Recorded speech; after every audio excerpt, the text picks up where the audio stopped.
এটা হলো জাহান কোষা কামান। শোনা যায় মুর্শিদকুলি খাঁ ঢাকা থেকে রাজধানী মুর্শিদাবাদে স্থানান্তরিত করবার সময় ওই কামানটি এখানে নিয়ে আসেন। ঢাকার বিখ্যাত জনার্দন কর্মকার এটি প্রস্তুত করেন। ইহা দৈর্ঘ্যে 5.5 মিটার, বেড প্রায় 1.70 মিটার, ওজন আনুমানিক 7,900 কেজি।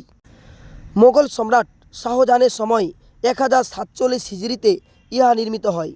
ইহা দাগিবার জন্য 17 কেজি বারুদ ব্যবহার করা হতো। প্রবাদ এরূপ ওই জাহানকোষা তোপটি কোনো কারণে যুদ্ধ হয়ে নদীপথে চলে যাবার সময় একটি অসত্য বৃক্ষকে ইহাকে জড়িয়ে ধরে সে অবস্থায় অনেক কাল ছিল। সম্প্রতি সরকার বাহাদুর একে আলিঙ্গন মুক্ত করে উঁচু বেদির উপর স্থাপন করে রেখেছেন। কাটরা মসজিদের সন্নিকটে দক্ষিণ পূর্ব দিকে তপখানা অবস্থিত। নবাব মুর্শিদকুলি খাঁ ও তাহার পরবর্তী অন্যান্য নবাবগণ এখানে তাদের অস্ত্রাগার তপখানা স্থাপন করেন।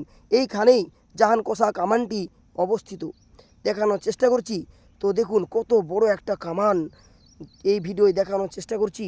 দেখুন এটা হলো পিছনের দিক। তো আজ ভিডিও এই পর্যন্ত, ততক্ষণ টাটা, বাই বাই।